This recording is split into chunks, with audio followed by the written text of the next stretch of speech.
moving. See? Always go with the guarantee. What?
We're ready.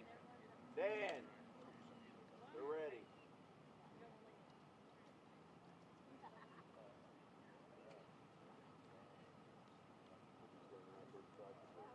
We're ready. Good morning. I'm the District 1 Commissioner in Rogers County, Dan Delosier. This is my district, so we're going to give you some updates on what's going on right now. The efforts that we've taken care of, our electric companies here, Verdigris Valley, they're going to speak a little bit and tell you kind of what's going on with where we're at this moment. The brush cleanup is really going well. We've been in all of these additions out here, the worst hit in this area. We're getting all of the brush out, helping the people. We're getting dumpsters in so the people can put the stuff that's in the ditches, the stuff that's all around. A lot of them are here cleaning up their own places, so we're supplying them a dumpster to put their small stuff in. There's going to be a lot of house damage that's going to have to be moved later, but that we'll take care of that later. As soon as we get everything opened up, we're able to get in there. We've got insurance companies here, Red Cross is here, Mercy Chefs. We've got a lot of people out here that are keeping these people well fed. The Sheriff's Office is doing an excellent job with what they're doing. They're taking care of the security. I don't know if they're here right now, but they're taking care of all the security in the area. We're not having any issues there. We've identified some other spots that we didn't know that the tornado would actually set down in. Fern Valley, we've got a couple of houses over there that we found out last night. So we went in to check on them. Verdigris Valley's already been there, and their electric's back on, so they're coming along well. I'm going to let the Verdigris Valley representative speak for a second. He can tell you where we are on electric, and then we'll go back from there. Where is he? There he is. Hello, I'm Danny with Verdigris Valley Electric. Total pole count for this storm was 276 poles. As of 10:45 a.m., we had 43 still on the ground. We've got close to 150 linemen in the field working to restore power. And majority of those poles are in Carefree Valley just to the east here. And that is also where majority of our outages are. The outage count right now is 70 meters. 58 of those are in Carefree Valley. The rest of those are scattered across that's part of our service territory, and we hope to be wrapped up soon. Good job. Okay, Red Cross has got a representative here that will speak also. Hi, good morning. So the Red Cross continues its response in Rogers County, Claremore, and other impacted areas. Today we have teams that are confirming our damage assessment and making sure that they've hit every property that's been affected from east of Will Rogers Downs all the way to east of downtown Claremore. We've made substantial progress on our residential damage assessment in the past several days, and our teams have looked at about 400 homes at this point. By our tally, about 100 have been severely damaged or destroyed, and those people may be eligible for financial assistance later on as we get through the recovery process. For now, we still have a shelter open at First Baptist Verdigris, 25505 South 4110 Road. People can come there if they need a safe place to sleep. They can also come there if they need meals, supplies, any other Red Cross services. You do not have to stay in a Red Cross shelter to get the services that are available there. You just have to come by and see us. Mobile teams have been out here with emergency supplies and meals, and they'll continue to do so as long as there's a need for it. With that, we'll turn it over to the next speaker. Get your name on camera. Sure, Matt Trotter, Mattrotter. One more thing to add, we know that some people may not be in their homes right now. We know there are some injuries and people may be in the hospital and not able to reach us at the moment. We encourage those folks to call 1-800-RED-CROSS. We can get them logged in our system now, and that way when they are able to meet with us, we already have a record of them and we know what needs they might have already. And especially if people have been injured in the tornado and have disaster-related health needs, we do have staff that can assist them with any disaster-related health needs that they may have. And I will tell you, our ongoing efforts to take care of the brush, we've got large equipment in these areas right now. The least people we've got in there taking pictures, the better. So I understand you want to see, but we need to keep you out of our way. We're blocking roads in there in a lot of areas to keep the traffic down so we can move quicker through what we're doing. We're getting a good run on it right now. We're going to get a lot of this stuff out of here today, out of the additions. Then we're going to continue on the roads themselves. So we've got a lot going on. We've got our Tri-District Chief, Fire Chief here, that he'd like to say a few words. Bob Anderson, Tri-District Fire Department. Since the event occurred, we've had people mobilized. We're going around checking on people, making sure everybody's safe, safety-wise. The big deal we're dealing with, just like Dan just said, in Burgess Valley, is they've got men in there trying to work. We're trying to keep people that do not belong in the area to stay out. If you want to stage or meet with somebody, we got like the church here to set up, to do stuff. We got a charging station at the fire department, charging stations here across the street. There's a store for people if you want to meet or have meetings or family members. Go stay off side of Carefree, clear over to Whispering Winds, Fern Valley. They was all impacted. We had like almost 8 mile impact. We're monitoring the little controlled burns. We're trying to tell people no commercial burns, just ag burns, small ag burns. Danny and them are coming in, and we've got a lot of waste out there on the streets and stuff. So we're trying to, as a safety for everybody, is to try to keep everybody that does not belong, stay off the streets and stay out of the ditches right there. If they need something, they can call a non-emergency number, 923-4755. That's the 911 center in Claremore. If there's something going on, if it's an emergency, dial 911. And like I said, we're roving around to make sure everybody is taken care of right now, and it's rolling. We can't say smooth. We're making a big dent into this, and I appreciate all of the people, the mutual aid packs that come in for the electric company that's helping Dan. It's just, like I said, we're running it, and like I said, it's going to be a long period for all of us here. Any questions? Thank you. That's pretty well our update right now. We have a lot going on. We've got FEMA assessment teams out here going through all the additions right now. They're assessing in the city of Claremore. There's a lot of damage in there, as you know. We're working on all the areas to make sure that we get our brush taken out. We've got a pile of brush that would really surprise you. There's a lot of brush out there. So we're working on getting it all cleaned up in here, good enough where the assessment teams can make it in here. And some of the families are starting to come back and work on their places themselves. They've got insurance companies, like I said, in here.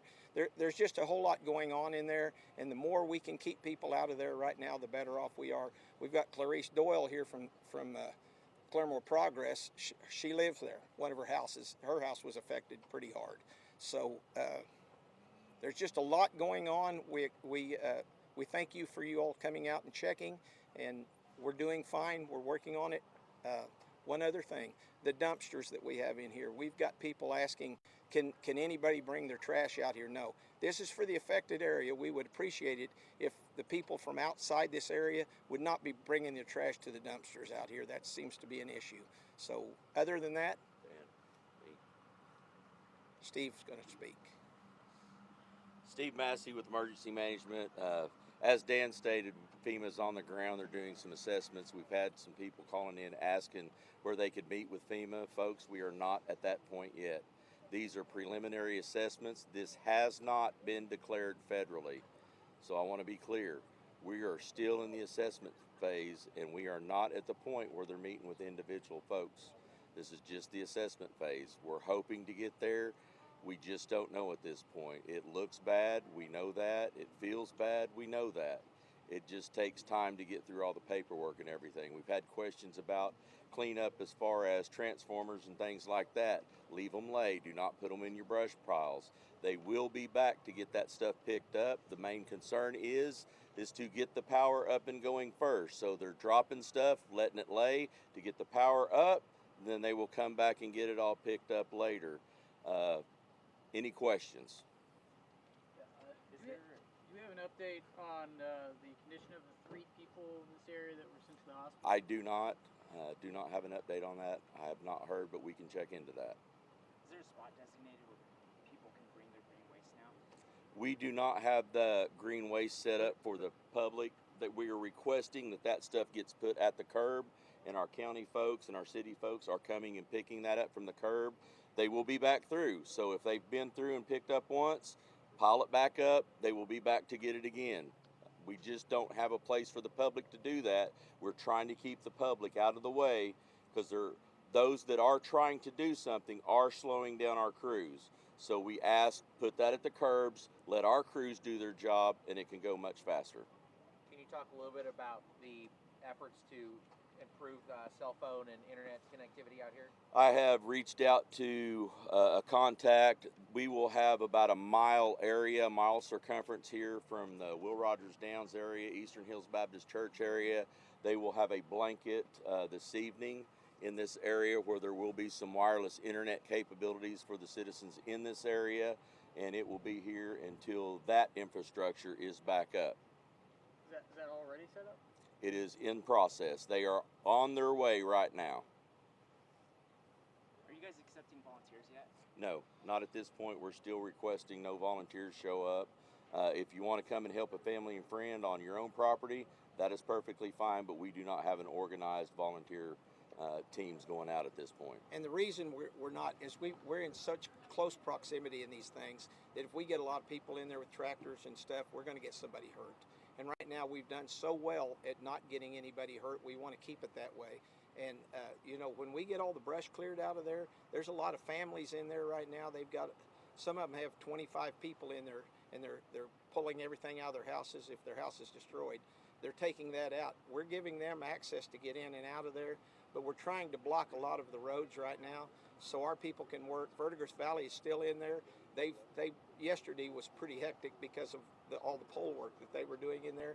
They've got those done now, so a lot of their trucks are moving on to other parts of it. So we're having room now to work, and we're getting a lot in there now. We're getting quite a bit, but as you can see, there's not a lot of traffic let in here right now because we've got too many people with cell phones that want to come through there and take pictures. So right now we don't have room for that. One last thing, there's been a lot of comments made of Red Cross not being here. Obviously that's incorrect. We've heard a lot of comments. Cherokee Nation's not here. I've got the Cherokee Nation Emergency Management Director here as well. She's been working with me from day one. So these rumors you're hearing that people are not here, Sheriff's Office, Red Cross, Salvation Army, we are all here.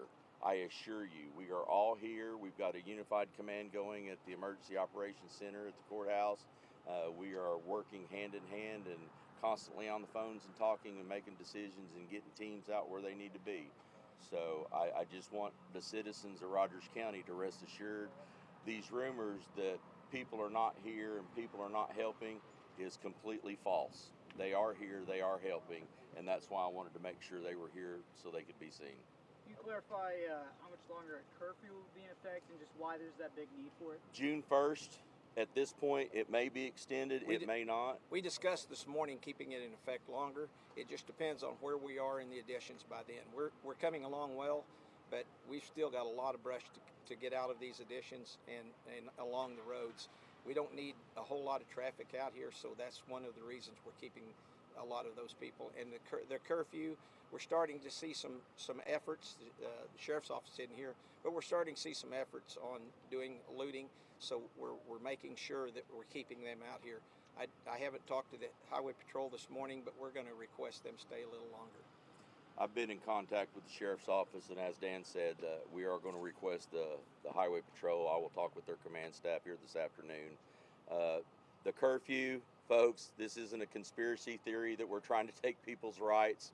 You know, you see that stuff on Facebook and everything all the time. That is simply in place so we can help our law enforcement restrict things down, because we are trying to stop the looting and the gawking and the people being in places that shouldn't be. Folks, this is for our affected people's protection, and I hope you guys understand that. We're not trying to control anything. We're not trying to take over the world. That is not what's going on. This is simply to protect our people that are affected. Have you guys made any arrests? There has been some arrests made, yes.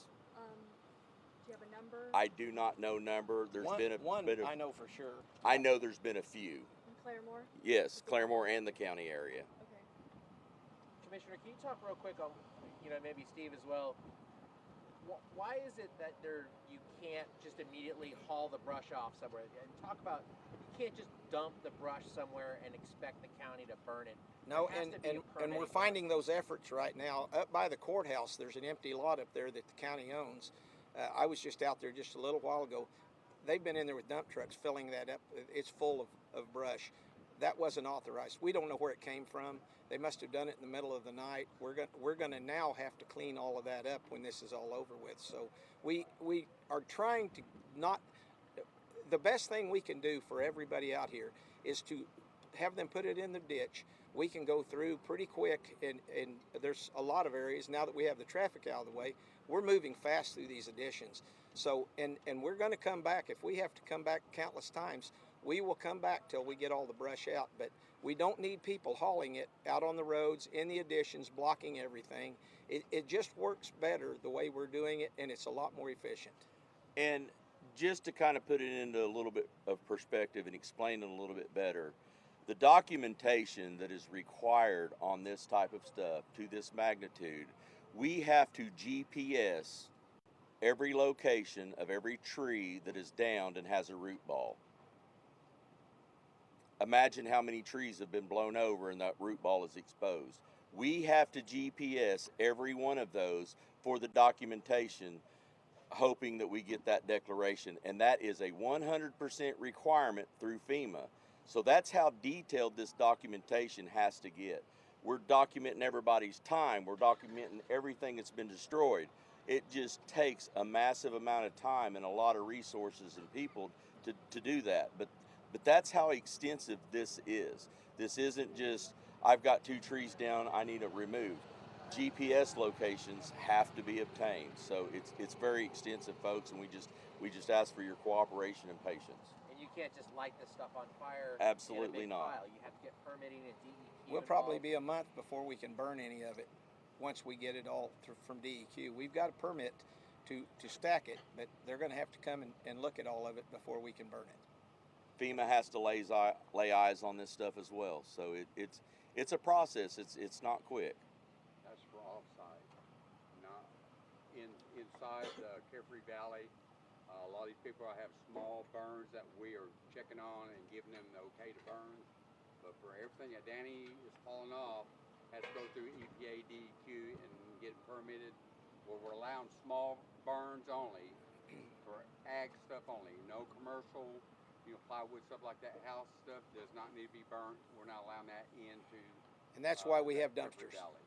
That's why dumpsters are set, is to get all of the construction waste. We're not going to let any of that go. We can't let it go into the landfill. So we're or in our brush piles.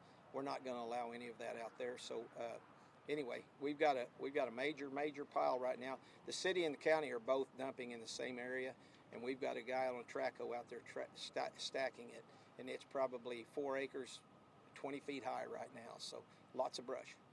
We appreciate everybody coming out. Guys, thank you. One last question. Yeah, I was just gonna want to ask if we can let Cherokee Nation fill in on just their involvement. They're working directly with me, so I will take any questions that you have. Just overall involvement. What it They can- have been by my side 100% of the time from start to right now. They've provided me a command post on scene out here in this area. They've provided personnel and anything I need. I've been in contact with their city or tribal administration. Their counselors have contacted me direct. They are 150% involved in this situation. Guys, thank you very much. We need to get back to work. Any Thank other you. questions? Do you have any? The curfew, could you remind us, you said that you're planning to extend it? Do Yes. you have a time frame on? No, not right now. We don't know exactly how long until we talk to the Highway Patrol. They're the ones that are coming out here at night and being here for the curfew. So I'm confident that they will extend it. But June the 1st, it's over right now. We'll know more after today, and we'll let you know. Okay.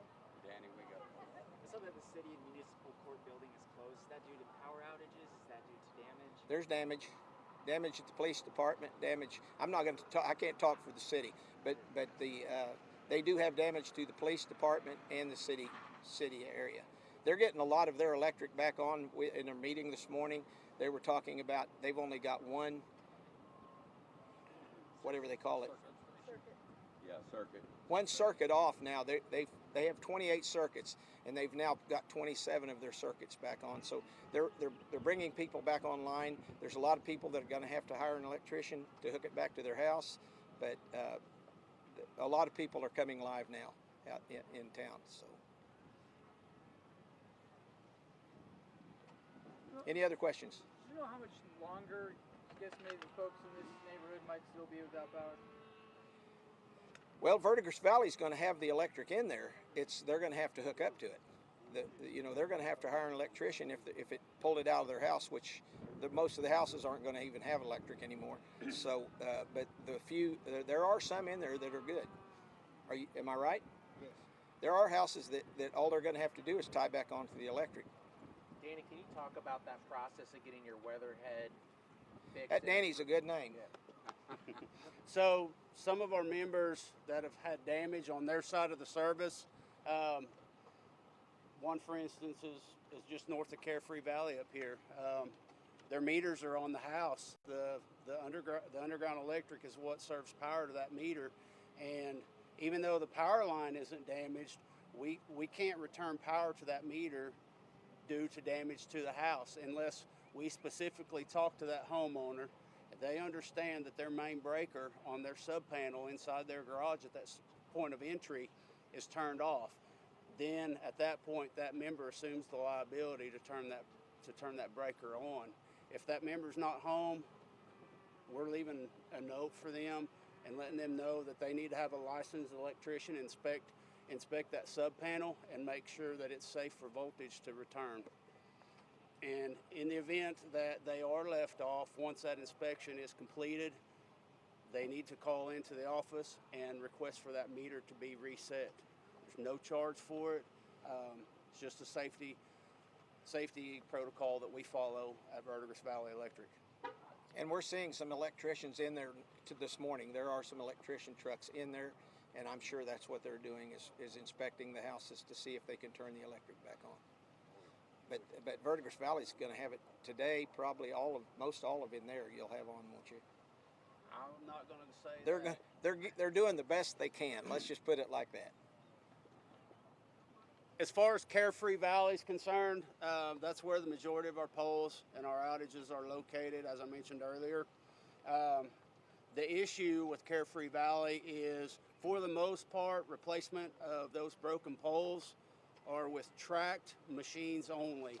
Our big equipment, our big pressure diggers, and our big buckets are getting stuck in there and burying up. So a lot of that work is reserved for tracked machines, and without the use of bucket trucks, that puts it on the lineman to tool up and climb that pole, put the wire back up, pull the transformers back up, and get everything right before they energize. So Carefree Valley, using that type of equipment and the climbing involved is a lot slower process than being able to use the heavy equipment to get things done at a quicker pace.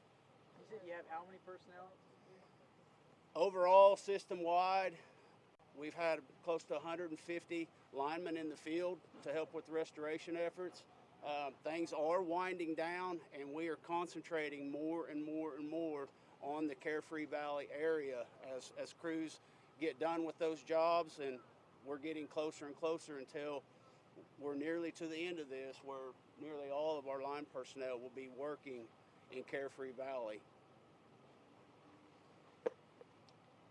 Thank you for your time. You have anybody have any questions? Okay, we're good. Thank you.